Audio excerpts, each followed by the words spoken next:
لا شريك له وأشهد أن محمدا عبده ورسوله لا نبي ولا رسول بعده سبحانك لا علم لنا إلا ما علمتنا إنك أنت العليم الحكيم أما بعد فقال الله تعالى في القرآن الكريم وهو أصدق القائلين تبركا بذكره أعوذ بالله من الشيطان الرجيم بسم الله الرحمن الرحيم وما أرسلناك إلا رحمة للعالمين صدق الله وقال النبي صلى الله عليه وسلم من أحيا سنتي فقد أحبني ومن أحبني كان معي في الجنة. Alhamdulillah, pertama-tama yang paling utama mari kita panjatkan syukur Allah yang mana Allah telah memberikan kepada kita beribu-ribu nikmat sehingga dengan nikmat tersebut kita bisa berkumpul, kita bisa saling tatap wajah, kita bisa menyambungkan tali silaturahmi. Kemudian diantaranya nikmat iman, nikmat Islam, dan nikmat dilahirkannya baginda kita Nabi Muhammad Sallallahu Alaihi Wasallam. Tanpa salawat serta salam semoga tercurah limpah kepada baginda alam, yakni Habibina wa Syafi'ina wa Maulana Muhammadin Sallallahu Alaihi Wasallam, kepada keluarganya, sahabatnya, dan kepada kita selaku umatnya. Amin ya Rabbal Alamin. Yang saya hormati pada para habaib, alimin ulama, guru-guru kita yang tidak bisa saya sebutkan namanya satu persatu, namun tidak mengurangi rasa hormat dan takzim saya kepada beliau-beliau. Mari kita doakan guru-guru kita, mudah-mudahan beliau dipanjangkan umurnya, amin. Disehatkan badannya, amin. Dilampangkan rezekinya, amin. Dan dilancarkan dalam dakwahnya, amin. Ya Rabbal Alamin. Kemudian yang saya hormati pada tokoh masyarakat, pada aparatur pemerintah, baik RT, RW, dan seterusnya yang tidak bisa saya sebutkan namanya satu persatu, namun tidak mengurangi rasa hormat saya dan takzim saya kepada beliau-beliau semua. Mari kita doakan tokoh masyarakat kita, pemerintah kita, mari kita doakan mudah-mudahan beliau dipanjangkan umurnya, amin. Disehatkan badannya, amin. Dan diberikan ketaatan dan diberikan rasa amanah oleh Allah, amin ya Rabbal Alamin. Kemudian yang saya hormati kepada hadirin semua, baik kanan, kiri, di atas, semuanya yang tidak bisa saya sebutkan namanya satu persatu, namun tidak mengurangi rasa hormat dan takzim saya kepada antum semua. Mari kita berdoa, mudah-mudahan kita dipanjangkan umurnya oleh Allah, amin. Kita diberikan rezeki yang limpah oleh Allah, amin. Dan kita diberikan keberkahan oleh Allah, amin ya Rabbal Alamin. Alhamdulillah, kita bisa berkumpul di tempat ini. Ini tempat bukan sembarangan tempat. Ini tempat-tempat yang mulia, harus kita yakini. Ini tempat-tempat yang mulia. Jangan kita sepelekan tempat seperti ini, karena tempat ini tempat dibacakan cerita Nabi, tempat dibacakan maulid Nabi, tempat diceritakan kisah-kisah orang soleh. Bahkan dulu dikatakan oleh Imam Abdul Wahid, beliau mengatakan dalam kitab Syaraful Anam, dulu di kota Mesir, di negara Mesir, dulu di negara Mesir ada orang mengadakan maulid Nabi, merayakan maulid Nabi. Cuman tetangganya orang Yahudi. Jadi ada orang Muslim merayakan maulid Nabi, tetangganya orang Yahudi. Gitu. Akhirnya istri orang Yahudi nanya ke suaminya, suamiku, ada apa sih tetangga kita? tetangga kita bersedekah, makan bareng, bersedekah, berkumpul. Sedang apa? Apa yang mereka lakukan? Apa dijawab? Dijawab kata suaminya, oh itu tetangga kita orang muslim, itu lagi mengadakan maulid Nabi, merayakan hari kelahiran Nabinya. Jawab seperti itu. Akhirnya singkat cerita, itu malam hari. Pada malam hari orang Yahudi, suami dan istrinya tidur. Diceritakan.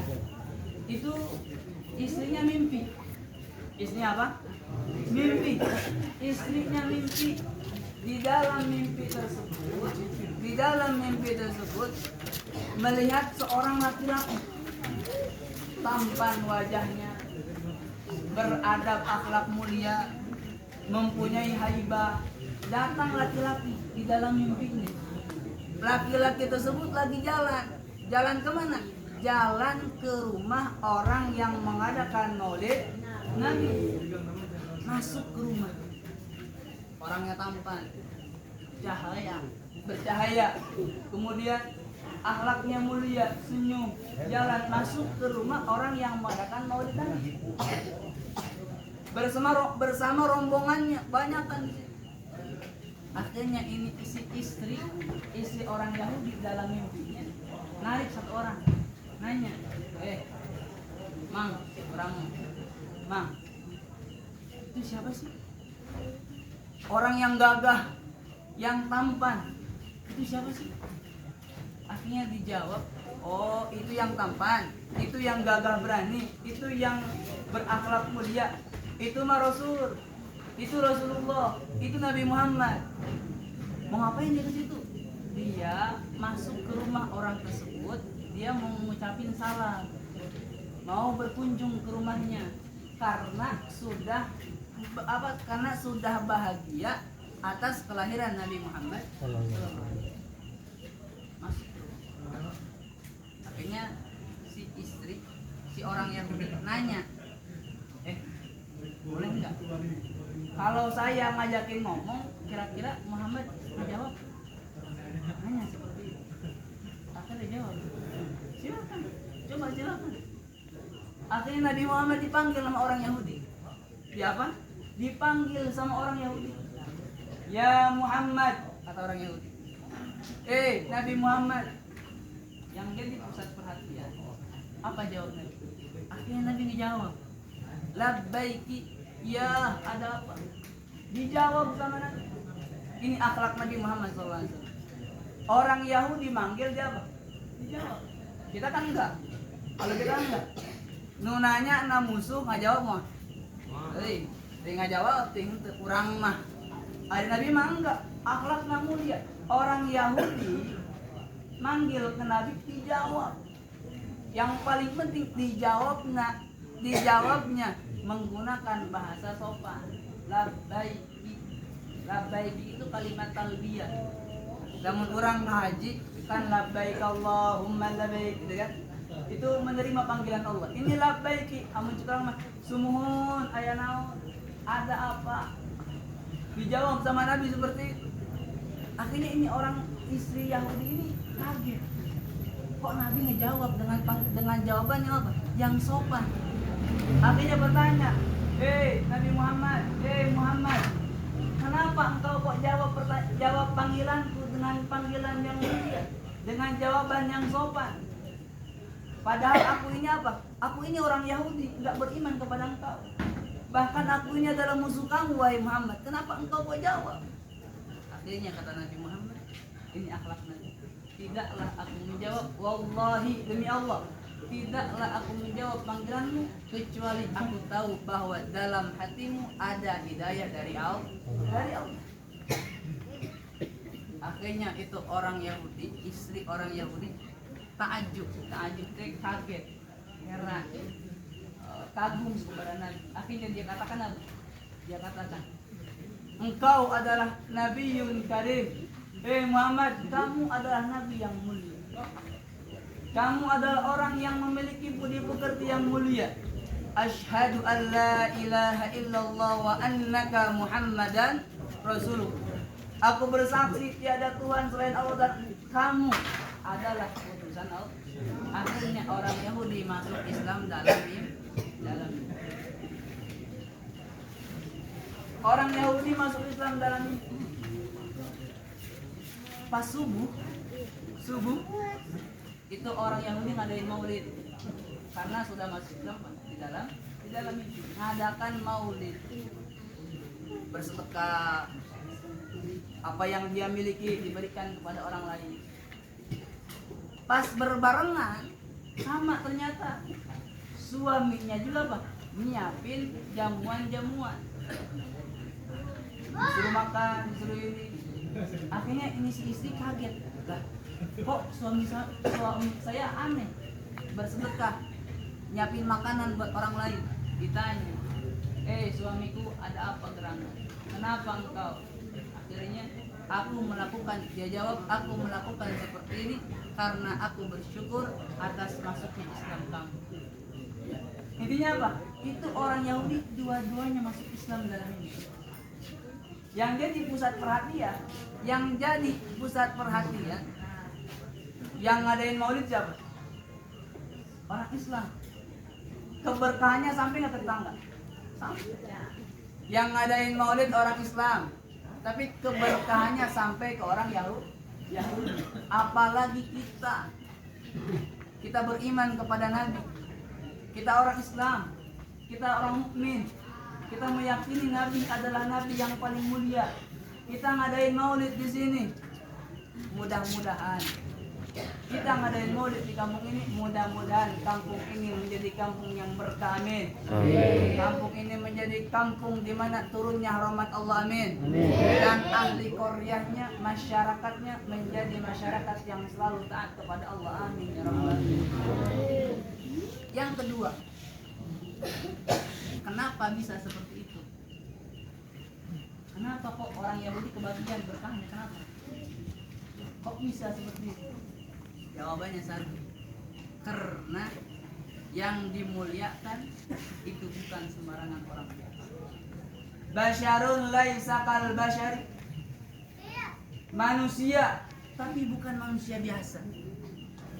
Sampai dikatakan dalam qasidah, Muhammadun basyarun la kal basyari bal huwa kal yaquti bainal hajari. Nabi Muhammad manusia tapi bukan manusia biasa. Manusia paling mulia. Saking mulianya Nabi, sesuatu yang nempel dengan Nabi menjadi ikut mulia. Contoh, dulu ada sahabat ini punya batu. Punya apa? Punya batu. Ini batu sakti. Kalau ada sahabat sakit, batu masukin ke air, angkat, diminum, sembuh. Ada orang sakit, tempelin, sembuh. Ini sahabat ini. Akhirnya suatu ketika nyampe kabar ke Nabi, sahabat punya batunya bisa nyembuhin penyakit. Suatu hari Nabi sakit mata, manusiawi, sakit mata. Akhirnya kata Nabi, coba panggil si Fulan yang punya batu itu, saya sakit mata, pengen disembuhkan. Akhirnya dipanggil sahabat tersebut, nyamperin ke Nabi sambil malu-malu. Ada apa ya Rasul? Tolong sembuhkan mata saya. Akhirnya ini sahabat sambil malu-malu ngusapin ke mata Nabi. Pas diusap sembuh. Mata Nabi sembuh. Akhirnya Nabi nanya, sakit. Sahabat, kamu dapat dari mana itu batu? Nabi apa? Nabi nanya, itu batu dapat dari mana? Akhirnya sahabat sambil malu-malu menjawab, Rasul, dulu waktu antum waktu hajat tuh buang air kecil. Waktu antum buang air kecil, antum istinja itu seperama cebok. Nah, cebok. Waktu antum istinja kan pakai batu, dibuang dibuang batunya, saya ambil. Apa? Pas dibuang batunya, saya ambil. Saya jaga itu batu. Artinya apa? Batu tersebut menjadi batu apa? Batu yang Jelas. sebab siapa? Jelas ya. Sebab Nabi. Jelas. Nabi Muhammad. Dulu Sayyidah Aisyah radhiyallahu anha. Sayyidah Aisyah ceritanya lagi menjahit. Jadi kan dulu nggak ada lampu. Sekarang ini gerangan ada lampu. Dulu mah nggak ada lampu. Pas ngejahit, apinya mati. Pas apinya mati, jarumnya jatuh. Sayyidah Aisyah mau ngambil jarum, meraba-raba. Mana jarum? Woi, gelap. Pas nyari, ada cahaya menerangi ruangan tersebut. Akhirnya sampai dikatakan jarumnya kelihatan, ambil jarumnya. Pas lihat ke belakang ternyata ada Rasulullah. Terang karena ada Rasul. Makanya betul ada penyair mengatakan, kullu baitin anta sakinuhu laisa muhtajan ila suruj. Kullu baitin, setiap rumah, anta sakinuhu, engkau ada di dalamnya ya Rasul. Laisa muhtajan ila suruji, itu rumah tidak butuh kepada lampu. Jadi kalau rumah nggak ada lampu, datang Nabi caam. Sebagian ulama mengatakan apa? Sebagian ulama mengatakan rumah tersebut adalah hati. Rumah tersebut adalah hati. Jadi hati kita bisa terang, bisa bersinar. Apa syaratnya? Syaratnya di hati kita ada Rasulullah, ada sejarah Rasulullah, ada sejarah Nabi di sini, ada cerita Nabi di sini, ada kisah Nabi di sini, maka hati tersebut akan terang. Ketika hati terang, maka nasihat siapapun akan masuk ke dalam. Mudah-mudahan kita diberikan oleh Allah hati yang terang. Apa tandanya? Hati terang. Apa tandanya? Artinya Rasulullah SAW bersabda, man ahya sunnati faqad ahabbani wa man ahabbani kana ma'i fil jannah. Kata Nabi, man ahya sunnati, orang yang menghidupkan sunnahku, sunnah Nabi dijalani. Mau narik sholat, pakai siwak heula. Mau masuk masjid, kaki kanan dulu, kanan heula. Mau pakai sendal, tangan mau pakai sendal, kaki kanan dulu. Ngelepas sendal, kaki kiri dulu. Itu sunnah Nabi. Maka pertanda kalau orang sudah menghidupkan sunnah Nabi, mau sholat, pakaian rapi, pakai koko, pakai gamis, itu sunnah Nabi. Kalau mau sholat, pakai wangian, pakai minyak, pakai itu besengit, sunnah Nabi. Orang yang sudah menghidupkan sunnah Nabi, maka kata Nabi yang ngomong sendiri, faqad ahabbani, maka sungguh orang tersebut telah cinta kepada-Nya. Jadi kalau orang ngomong, saya cinta kepada Nabi, tapi apa? Itu ngelakukan sunnah Nabi, kira-kira wadul apa wadul? Kata Nabi, kalau orang cinta kepadaku, dia akan melakukan sunnah-sunnah Nabi. Kalau sudah cinta kepada Nabi, faqad ahabbani wa man ahabbani kana ma'i fil jannah. Orang yang cinta kepada Nabi, maka dia akan dikumpulkan bersama Nabi di dalam surga. Mudah-mudahan kumpulnya kita di sini, hadirnya kita di sini menjadi tanda bahwa kita cinta kepada Nabi Muhammad, sehingga kita bisa dikumpulkan bersama Nabi di surganya nanti. Amin ya rabbal alamin. Yang terakhir, alhamdulillah, saya privados, saya masih mondok di Cigombong. Alhamdulillah. Makanya dari itu saya minta kepada hadirin kalian semua setelah selesai sholat atau kapan, minta doanya agar supaya Allah memberikan kepada kita ilmu yang bermanfaat. Amin. Mudah-mudahan Allah berikan kepada kita ilmu yang bermanfaat sehingga khususnya untuk diri pribadi, umumnya untuk umat Nabi Muhammad SAW. Kurang lebihnya mohon maaf apabila ada kata-kata yang salah, apabila ada kata-kata yang benar itu datangnya dari Allah, apabila ada kata-kata yang salah, pergerakan yang salah itu datangnya dari saya pribadi. Wabillahi taufiq wal hidayah wal afu minkum. Assalamualaikum warahmatullahi wabarakatuh.